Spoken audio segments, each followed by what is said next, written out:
Boa tarde, é um prazer estar aqui em Almeirim, agradecer o convite da Caixa Geral, do Dr. Paulo Macedo, já começaremos a conversa. Não sei se queres cumprimentar Quero cumprimentar com certeza, é um prazer estar aqui. Eu gosto muito de conversar, sobretudo em conjunto, e contigo, que é uma honra estar aqui contigo também, porque mesmo que pertençamos a mundos diferentes, é sempre importante termos uma hipótese de tentar perceber quem são os outros, e isso não diz que isso nos faça compreender melhor o mundo, mas se calhar faz-nos viver um bocadinho melhor nele e com a realidade em que vivemos. Por isso, para mim, é sempre muito importante e gosto muito de conversar, sobretudo em ambientes em que eu não estou propriamente muito à vontade, não é? Apesar de estar sim, mas gosto imenso de estar com pessoas então, se de áreas calhar, diferentes. Começávamos mais formalmente. O 21 Conversas para o Século XXI é uma iniciativa da Caixa Geral de Depósitos e temos conversado com intelectuais... Deixa-me só experimentar aqui, desculpa lá. Filósofos... Deixa eu dar um beijinho aqui. Filósofos, artistas, cientistas, e hoje temos o grande prazer de ter aqui o Miguel Guilherme, um amigo e um ator de referência. Enfim, muitos conhecerão desde participações com o Herman, com o Bruno Nogueira, com o Ricardo Araújo Pereira, da televisão, de anúncios, mas o Miguel tem um percurso também gigantesco no teatro, enfim, desde o Teatro da Comuna, Teatro Aberto, etc. E uma das questões que eu gostava de saber é até que ponto, precisamente, por exemplo, quando tu estás em palco, o que é que tu sentes? Por exemplo, quando estás aqui a falar, sentes provavelmente algo... Medo, sinto medo. Medo. Tu começaste naturalmente a ser ator. Ser ator tem a ver com uma espécie de intuição natural. A questão da técnica é importante. Gostava que falasses um pouco sobre isso. Sim. E também do teu percurso antes do teatro. Até que ponto a tua infância, onde é que tu sentiste que o teatro era uma coisa importante? Sim, como em todas as artes, há uma componente de profissão, ou de profissionalismo, ou se quiser chamar uma técnica no teatro, ou na representação. Não é o mais importante, mas é aquilo também que permite que, neste caso, os atores se exprimam melhor, não é? Eu não me foi nada natural porque eu gostava muito de cinema desde criança, não é? Eu lembro-me de contar pelos dedos das mãos os filmes que tinha visto, o Spartacus, depois o Caracato ao Leste, e contava. Não sei quando é que desperdi a conta, mas nunca pensei em ser ator de maneira nenhuma, mas fascinava-me o cinema. Ia muito pouco ao teatro. Nasceste em Lisboa? Nasci em Lisboa. Nasci ali na zona do Arieiro, na Avenida Madrid. Quer dizer, não nasci em casa, nasci numa maternidade ali perto. Então primeiro foi o cinema, é isso? Claro, o cinema é sempre a primeira coisa. Quem é que nunca pensou que... eu gostava de fazer isto, não é? Gostava de ser ator de cinema, gostava de ser... que parece fácil e é uma coisa que tem um certo glamour. E isso eu, como criança, comecei com esse fascínio. Mas depois eu comecei a estudar e pronto, sempre com a ideia de ser espectador. Depois, quando eu estava a fazer uma coisa que se chamava o ano propedêutico, que é o que é agora o 12º ano, que era uma espécie de ano de charneira entre o liceu e a faculdade. Era um ano duro, porque tinha que se fazer exames 2 vezes por ano a 3 disciplinas nucleares, e era muito duro. Eram uns exames, não lembro, um em março, depois outro. E eu estava em casa a estudar muito, e houve um colega que me disse: eu já tinha ido ao teatro algumas vezes. Há aqui um grupo que está a fazer um curso de teatro. Isto é capaz de ser engraçado. Um amigo meu disse que não estava nada interessado, e eu achei, isto é capaz de ser engraçado. Porque eu também tinha muito pouca experiência de vida, não é? E não era tanto para ser ator, mas era mais para descobrir coisas novas. E quem diz descoordenadas diz raparigas, basicamente. Portanto, o meu fito era esse. Esse era o meu fito. E portanto... De alguma maneira... De alguma maneira consegui. Conseguiste. Mais tarde, muito mais tarde, porque eu era muito tímido. Mas já agora sobre isso, passámos agora para um café, quiseram-te fotografar, etc. Sim. Como é que tu vês esta questão, não falando dessa parte mais privada, depois se quiseres falas tu, mas como é que vês essa questão, por exemplo, de seres conhecido na rua, de tirarem fotografias, essa coisa da fama, eu pessoalmente não me acontece muito pouco, o que é bom, ou seja, não sou daquelas, nunca fui uma vedeta no sentido de, como o Herman, ou como o Bruno Nogueira, ou como a Maria Roberto, não. É mais um ator que as pessoas, olha, quem é? Nem sabem o meu nome, como é que você se chama e tal. Sempre foi assim, não me importa nada. Preferes isso? Sim, sim. E as pessoas, por exemplo, em Lisboa, as pessoas são muito snobs, não é? Portanto, agora vou falar ali aquele ator. Portanto, o que é porreiro, de certa maneira, e respeitam muito a individualidade, e, portanto, não tenho esse tipo de... Não gosto de nada, de facto, não gosto muito de tirar muitas selfies. Há uma coisa no trabalho de ator, e é interessante que aqui, por exemplo, as pessoas que falam várias vezes, muitas vezes podem repetir o mesmo discurso, mas é sempre uma coisa que custa, não é? Talvez o mais enigmático, não sei se também quem está a assistir pensa nisso, mas o mais enigmático para mim é como é que um ator se entusiasma a repetir a mesma peça, as mesmas falas. Há uns anos era às vezes durante um mês, 2 meses, agora é menos tempo. Eu cheguei a fazer uma peça 1 ano e tal, 1 ano e meio. Qual? Uma coisa que se chamava Arte. Arte, exatamente. Da Yasmina Reza. E de facto, ao fim de, sei lá, ao fim de 1 ano, aquelas palavras já magoam o cérebro. Já não se consegue, já ferem, já não se suporta mais aquelas palavras, já não se suporta mais aquilo. E de facto, isso aí é duro. Mas quer dizer, ao fim de 1 ano, mas... Sim, como é que 2 semanas, 3? É pouco. É muito pouco. Para se fazer uma peça de teatro, ou seja, do meu ponto de vista, para se encontrar qualquer coisa, é para 2 meses, 2 meses e meio. É o ideal. Mas aqui a questão é como é que... Em cena, não como é que falar... a repetição não te aborrece? Ou seja, como aborrece, muitas vezes aborrece. Dizeres a mesma coisa e também como é que um ator consegue recuperar uma emoção para o minuto 20. No minuto 22 tem que ter uma determinada emoção. Como é que ele recupera sexta, sábado, domingo, depois na terça, quarta? Como é que tu recuperas todos os dias e até que ponto isso não é quase hipnótico, não é? Pois é complicado falar disso, porque a sensação, eu pelo menos o que eu faço é tento não pensar em emoções, mas pensar naquilo que tenho para dizer. Se eu penso que agora vou ter que ter a emoção B, que eu não sou propriamente uma espécie de uma máquina de repetir emoções. Acho que o ator não é isso, não é? Um ator não é agora chora, agora ri, agora não sei o quê. Eu acho que isso não consigo. Uma pessoa que me faça isso, eu vou-me embora.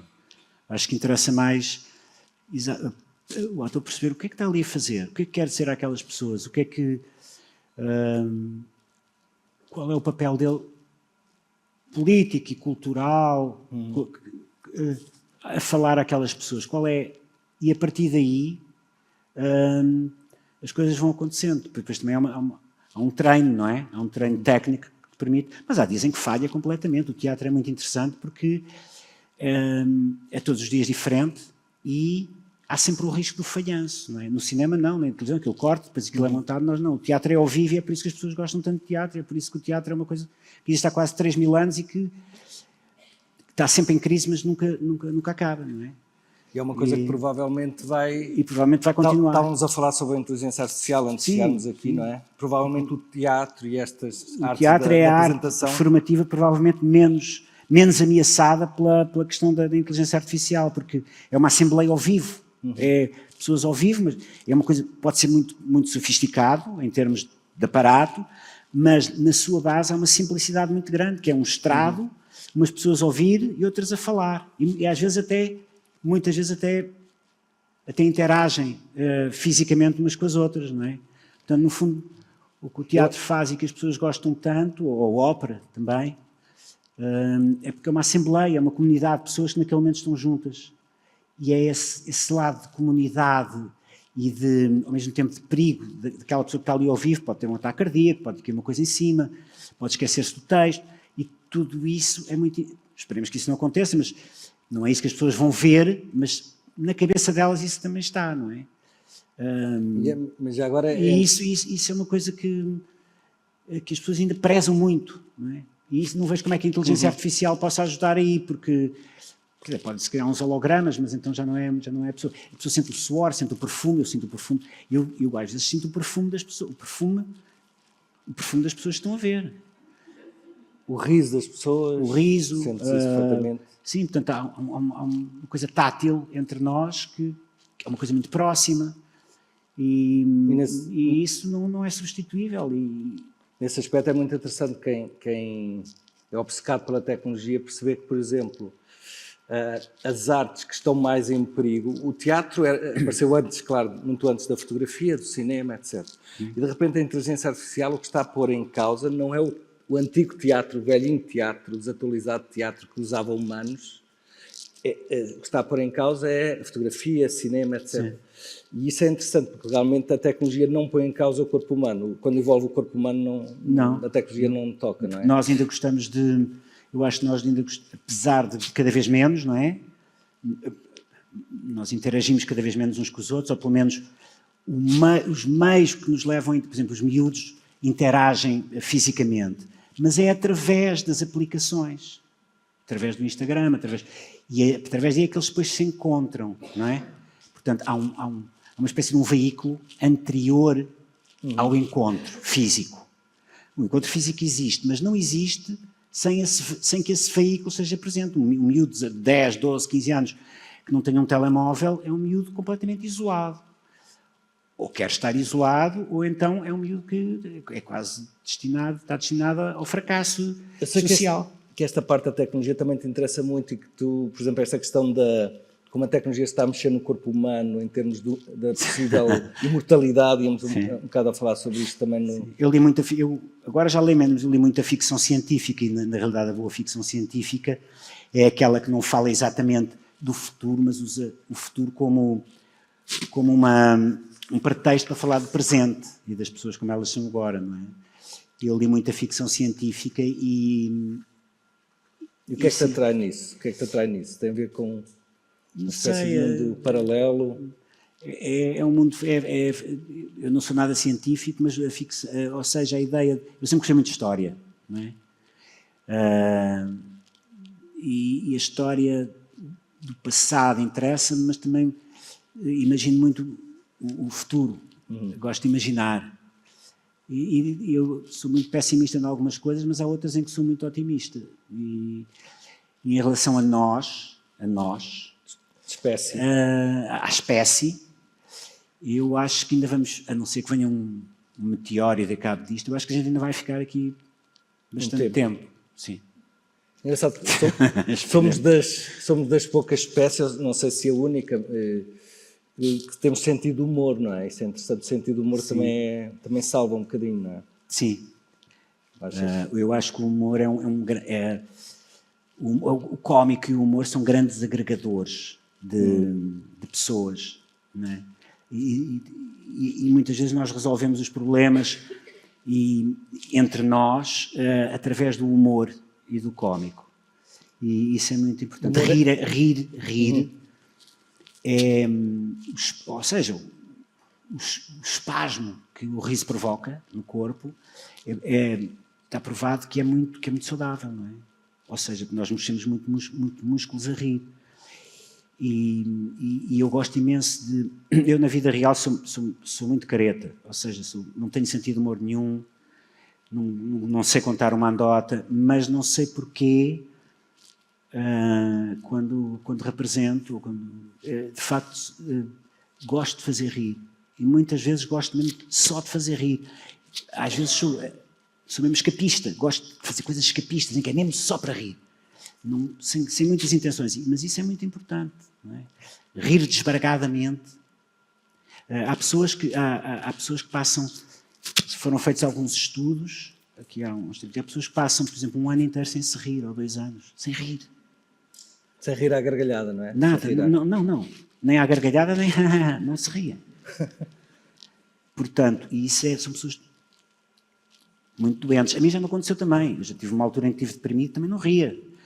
E sei o que é não rir. Não rir é terrível, é uma doença. Uma espécie de falência... Falência do corpo humano e da mente e da felicidade, não é? Portanto, é engraçado teres falado da questão de ter estado deprimido, não é? Porque há duas imagens em relação ao, sei lá, ao cómico, não é? O Ricardo Araújo Pereira também fala disso. A primeira ideia é que ou é um tipo que é muito divertido na sua vida, ou então outra ideia do palhaço deprimido, não é? A ideia de que... Sim. E realmente não, é verdade. São clichês, é um clichê, mas é verdade. Há muitos cómicos, não é? Que eram de facto, e são pessoas que não têm não acham muita graça à vida.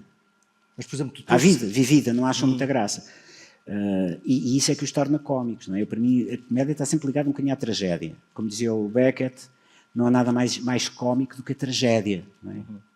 Nós, quando vemos alguém a tropeçar numa casca de banana, achamos graça. É verdade. Portanto, eu sempre fui muito atraído por esse tipo de humor.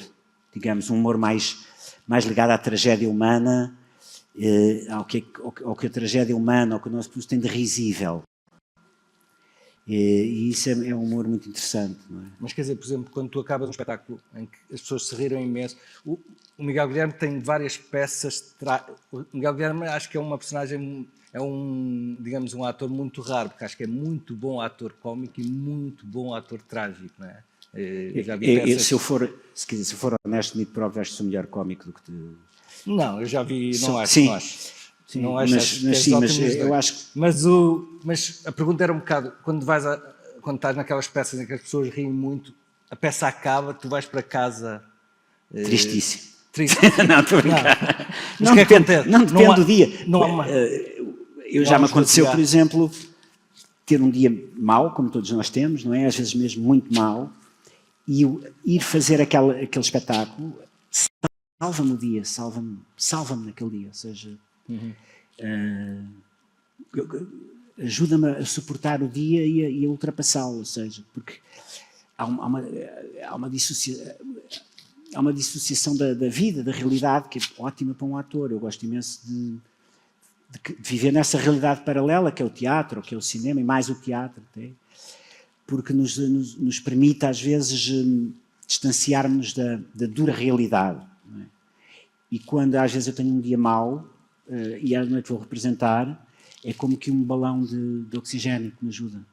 Nesse sentido, estou mesmo a falar a verdade, é ótimo, porque fica guiado do que estou da vida real. No teu dia-a-dia, muitas vezes, não te sentes tão... Todos nós temos bons dias e maus dias, não é? Mas já me aconteceu isso e, de facto, ir fazer aquilo é bom, ajuda-me. Outros dias não, outros dias são dias normalíssimos e aquilo acontece e tal, e nunca se sabe exatamente o que é que vai acontecer, isso é que é interessante. É como na vida, não é? Eu gosto imenso de não saber exatamente se vou acabar aquilo ou não, não é? Há uma parte também do trabalho de ator que muitas vezes é associado a uma representação, aliás, a expressão estás a representar dito fora do teatro... Sim. É pejorativa, não é? Pois, é a mesma coisa que dizer se estás a mentir, não estás a dizer exatamente a verdade, estás a representar, não é? Tu quando estás a fazer teatro, quando estás a representar verdadeiramente um papel, tu sentes que isto tem alguma relação com a mentira, porque fora do teatro realmente alguém estar a representar é porque está a mentir. Claro. Não é?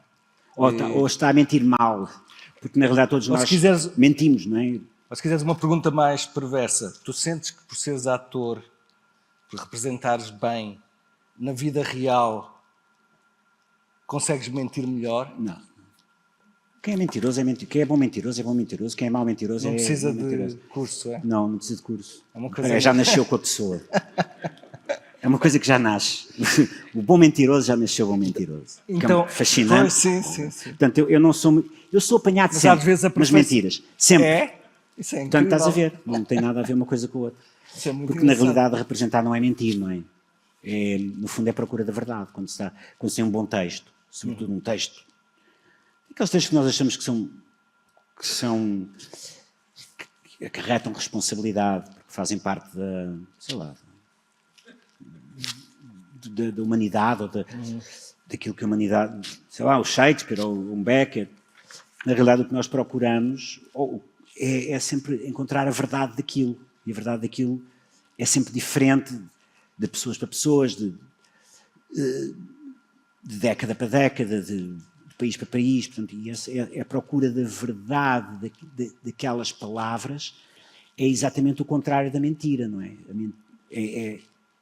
É uma busca incessante de encontrar, digamos, o corpo daquilo. Mas tem a ver com um trabalho também de empatia, por exemplo, quando tu no arte, quando estás a interpretar um papel de um adorador da arte, ou de especialista tal, ou quando eras mais novo e interpretaste um papel de alguém mais velho, ou estás a interpretar isso ajuda, por exemplo, no processo de perceber os outros, precisamente aquilo que tu disseste de início, do prazer de estar diante de pessoas que são diferentes de nós. Tu sentes que o teatro te treina essa capacidade de perceber os outros ou não?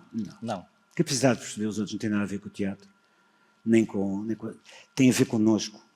Porque há atores geniais que são perfeitos sacanas e, portanto, não tem nada a ver uma coisa com a outra. Ou seja, o facto de eu ser um bom ator, de eu representar boas peças, não quer dizer que eu depois na vida seja a melhor pessoa. Absolutamente, perfeitamente de acordo que é um trabalho que tem que se fazer, como quando se é ou engenheiro de minas, ou escritor, ou ator, o trabalho de estar com os outros, o lado humanista de compreender o outro.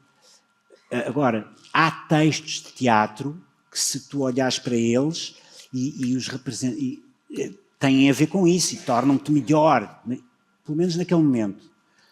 Depois, ou se a pessoa não fizer um trabalho pessoal, há atores geniais que fazem aquilo genialmente e depois na vida não são grandes pessoas, não é verdade? Portanto, não tem uma coisa que nada a ver. E como é que tu, no teu trabalho de ator, colocas a cultura? Ou seja, por exemplo, tu vais, quando fazes uma peça de um Beckett ou de Shakespeare, além da própria peça, por exemplo, o facto de tu leres, te interessares por cinema, sentes que isso participa de alguma maneira no teu trabalho ou é uma coisa também paralela? Não, eu acho que... Sentes que és melhor ator por leres? Um ator não precisa de ser um erudito, certo? Não precisa de ser... Mas quanto mais culto for, no sentido de se interessar pela vida, eu acho que melhor ator é. Não precisa de ser erudito, não precisa de ser... Mas... Sim, mas quanto mais ler, quanto mais se interessar pelos outros, quanto mais curioso for em relação... mais chance tem de... Não é de ser melhor, é de transmitir melhor aquilo que um bom texto quer ou precisa, que nós nunca sabemos exatamente o que é, porque vai mudando, não é? Mas consegues dizer em que é que ajuda? Ou é uma coisa mais... É como uma pessoa... Não te sei explicar exatamente em que é que... Não te consigo dizer exatamente em que é que ajuda. Talvez, por exemplo, ajuda em compreender melhor as palavras, porque se nós lermos muito, se ouvirmos, eu compreendo melhor o discurso. Portanto, tu deves perceber isso muito melhor que eu. Portanto, o próprio ato, nós sabemos perfeitamente que nós percebemos muito bem a cultura de alguém ou até o seu nível de escolaridade através do seu vocabulário, na verdade. Portanto, quanto mais vocabulário tu tiveres, no bom sentido do termo, melhor. Melhor tu entendes um texto, melhor tu entendes os outros, melhor tu entendes a vida. Nesse sentido, sim. Agora, estas coisas são complicadas, porque às vezes há pessoas, eu já vi pessoas atores muito pouco cultos, a darem-me lições de vida, não é? De vida. Porque... Ou seja, uma pessoa iletrada, um analfabeto, pode ser absolutamente extraordinário como ator, não é? Pode, absolutamente. É uma profissão muito interessante, porque é uma profissão que pode ser exercida a partir de criança, pode-se começar com 40, com 50, com 80 anos. Portanto, é algo que é um bocado subjetivo. O que é que o que é que presida isto é algo subjetivo, mesmo uma escola de teatro, de atores, pronto, ensina algumas coisas, mas há sempre um lado muito subjetivo nisto tudo, não é? Portanto, eu às vezes até tenho difícil, mas será que isto é uma profissão? Às vezes até, agora não me ponho tanto essa questão, não, mas às vezes pergunto, mas será que eu tenho uma profissão? Será que o que eu estou a fazer é uma profissão? Percebes que é de tal maneira subjetivo. Mas é engraçado que há uma série de realizadores, enfim, e também de encenadores que, em determinada altura, dizem que se cansam dos atores e vão buscar, às vezes, por exemplo, o Pasolini fez isso, buscar pessoas, digamos, não atores, que de repente... Sim, como é que se chama aquele italiano maravilhoso? Rossellini, etc. Como é que sentes em relação a isso? Isso é muitas vezes... Sinto muito à vontade e acho maravilhoso. Aliás, quer dizer, qualquer pessoa que entra num filme ou numa peça é ator. Por exemplo, tu agora convidavam-te para fazer uma coisa. Tu naquele momento és ator, por isso é que a profissão é bonita. Quer dizer, tu não vives de ser ator, mas naquele momento tens que ser tratado como qualquer outro ator. Não é? Seja num filme, seja numa peça. Portanto, isso talvez seja uma diferença em relação à música, por exemplo, alguém que não saiba música não consegue, eventualmente não eu não posso ir tocar num conjunto, não é? Mas há casos, mas mesmo aí há casos, por exemplo, o Zeca Afonso não sabia ler música e fez música absolutamente genial. Ele gravava para as cassetes, gravava e depois aquilo era traduzido depois mas eventualmente não conseguiria tocar um instrumento, não é? O instrumento é de alguma maneira mas era um gênio, não é? Há pessoas que são de facto fora do comum. Isso é muito forte. Mas isso são muito poucas. Não é? Há uma grande discussão ultimamente, enfim, e não só sobre os limites do humor, mas sobre os limites de tudo, não é? Isso tem a ver com a linguagem, que linguagem podemos usar, se temos que ter cuidado. Eu recentemente, por exemplo, vi uns vídeos do Monty Python, não é? que não passariam agora na televisão, por exemplo. Eles tinham umas modalidades olímpicas, por exemplo, de corredores que eram muito desorientados, de repente um corria para cá, e depois tinha de cegos, de surdos, enfim, uma coisa que hoje não passaria, de pessoas que não, competição de natação de pessoas que não sabem nadar e eles mergulham e afundam, etc. E é muito interessante como nós, e por exemplo, tu trabalhaste com o Herman, algumas coisas do Herman dos anos 80 ou 90 provavelmente hoje não passariam. Algumas coisas do Bruno Nogueira, com quem trabalhaste, e se calhar há 15 anos passaram tranquilamente e hoje nós teríamos um juízo mais crítico. Como é que tu vês este percurso? Isto é evidente que não é uma linha, muitas vezes há um retrocesso, há voltas, enfim, nunca é o fim da história, mas como é que tu vês este percurso que está a ser feito em relação ao humor, o que é permitido, não é permitido, e se de alguma maneira há limites, não é? Que eu acho que é um tema forte. Há humoristas que trabalham com uma espécie de humor negro, bem negro, no sentido de que trabalham com doenças graves, etc, etc, e alguns humoristas bem conhecidos, não é? Sim. Como é que tu vês isto? Para já, como é que vês a evolução social, não é? E depois como é que tu vês também os limites dos próprios... Se tu também tens limites, não é? Sentes que isto eu não vou fazer. Sei que não é uma pergunta fácil. Eu acho que há alguns limites, sim. Agora, nós estamos numa fase um bocado moralista, não é? Do politicamente correto, de não se poder dizer certas palavras, não se poder chamar certas coisas a pessoas. Pronto, isso não é chato.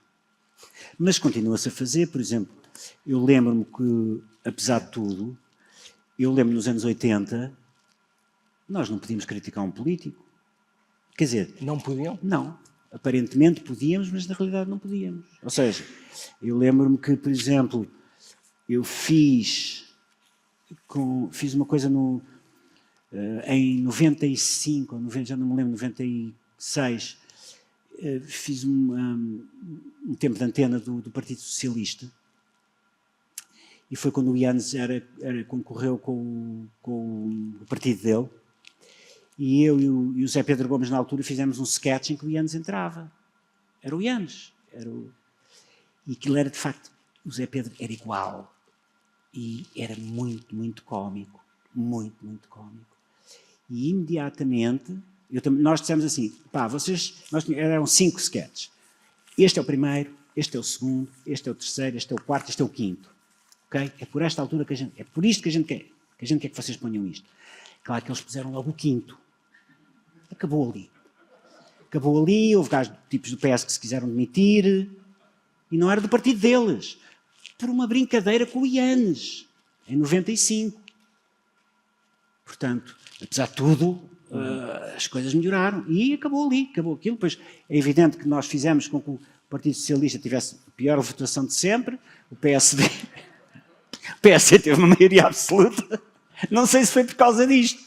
Ou então foi porque também não puseram os sketches. Não é? Os sketches não tinha a ver com o PSD, tinha a ver com, de facto, o partido do Ianes, que aquilo era um bocado ridículo.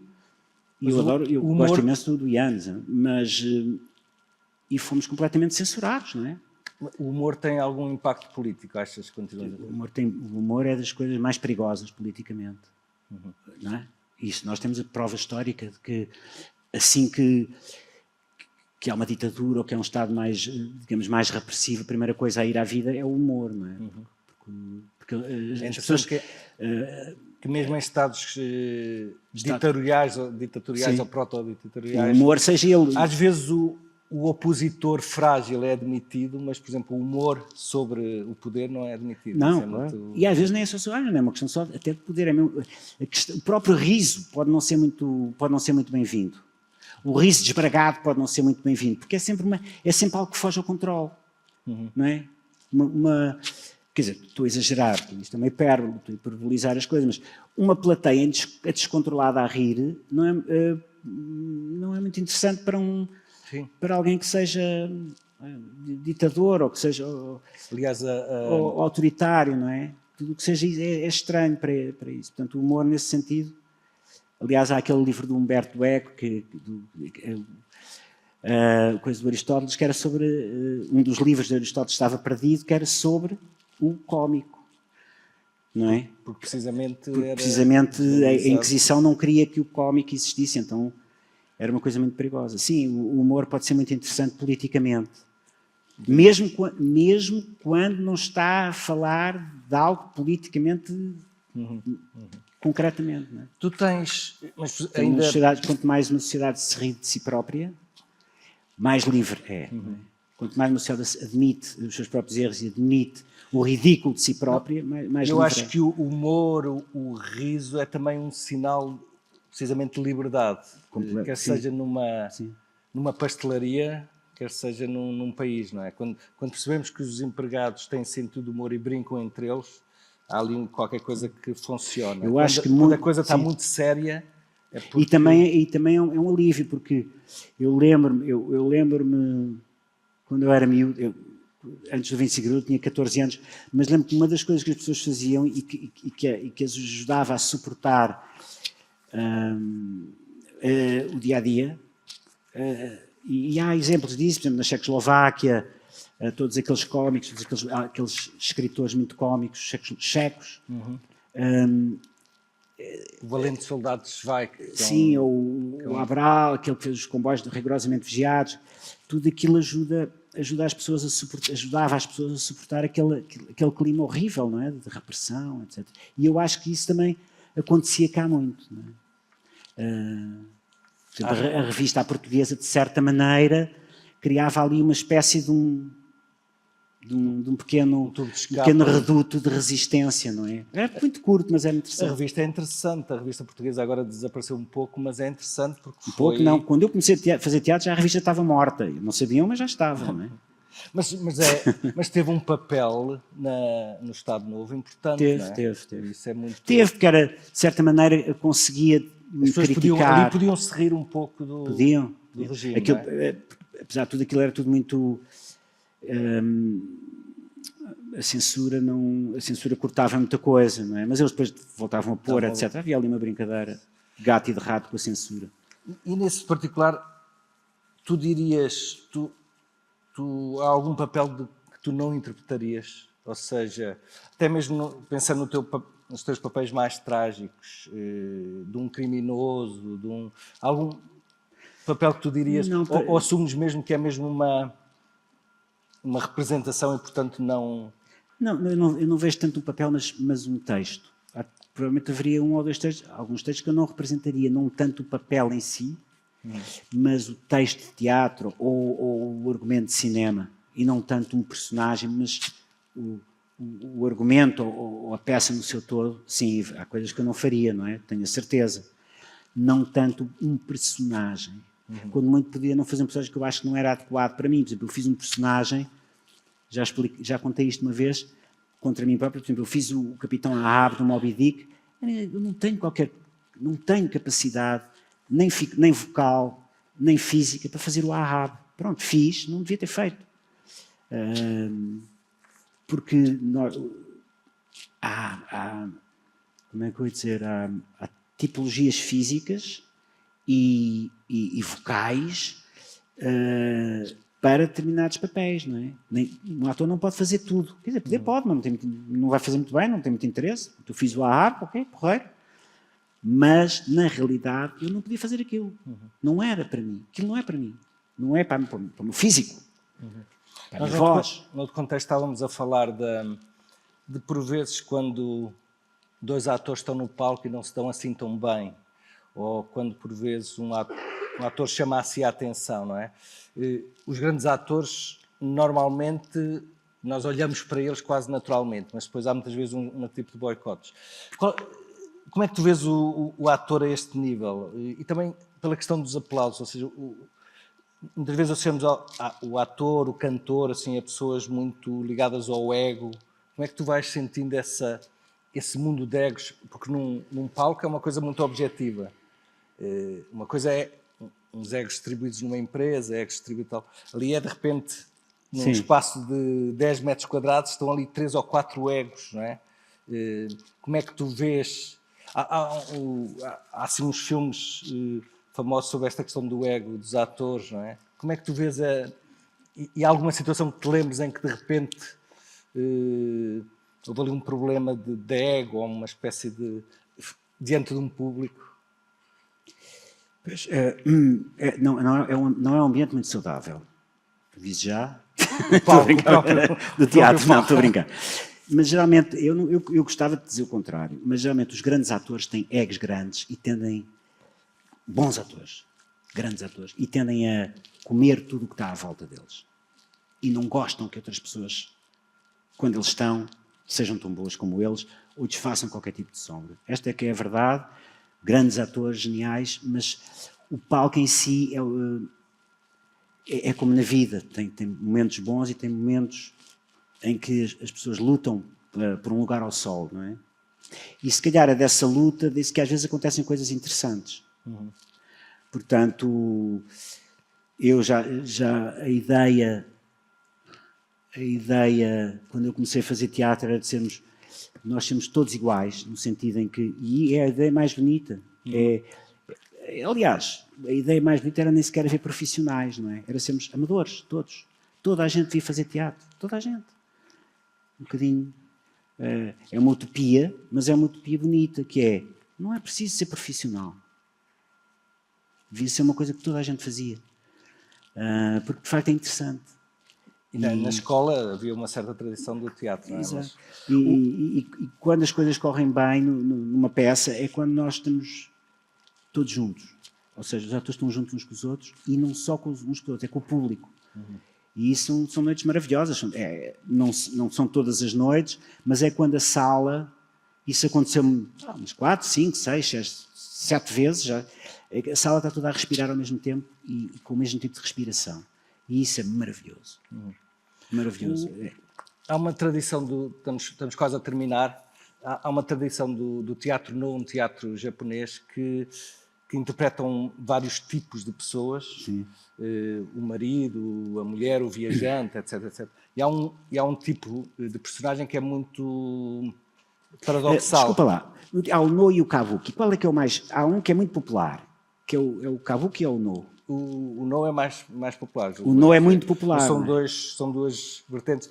E no no há precisamente a personagem que representa o ausente, que é uma coisa muito estranha para um ocidental, porque é um ator que está muitas vezes no centro do palco, a interpretar alguém que ou está em viagem, ou está fora, ou eventualmente morreu, e chama-se mesmo o ausente. Mas o que é interessante é que nos cartazes os outros estão todos a falar e a agir e aquele está completamente parado. Qual é o grande objetivo? É que o público ele tem que desaparecer de alguma maneira, esvaziar-se, e o grande objetivo é que o público, a certa altura, olhe para ele como se ele fosse um copo, ou seja, ele desapareceu. E o que é muito curioso no teatro não é que o que interpreta o ausente é o mais bem pago. Nos cartazes está em grande nome, o ausente tal, depois o marido, que é uma lógica completamente diferente do teatro ocidental. Japoneses. Maravilhosos. Não, é que é engraçado pensar no Shakespeare, que estão sempre a falar e a agir e a morrer e dizem um monólogo de 2 páginas. Mas faz todo o sentido e maravilhoso. E o que eles dizem precisamente que é a tarefa mais difícil é essa, a pessoa está presente auto-anular-se. E se calhar uma das perguntas, penúltima pergunta, digamos, como é que tu vês essa questão da presença do ator? Ou seja, um ator consegue-se ver, não fales, não te mexas. Aliás, apesar de tudo, alguns encenadores do Ocidente selecionavam os atores assim, não é? Como é que tu vês a questão do corpo, não é? Há uma atriz que eu acho absolutamente extraordinária, o Miguel Guilherme eu acho extraordinário, já o disse, a Beatriz Batarda. E a Beatriz Batarda não precisa de falar, não precisa de se mexer, há ali uma energia qualquer que de repente... como é que tu sentes não isso? É só... Tu também tens isso, claramente.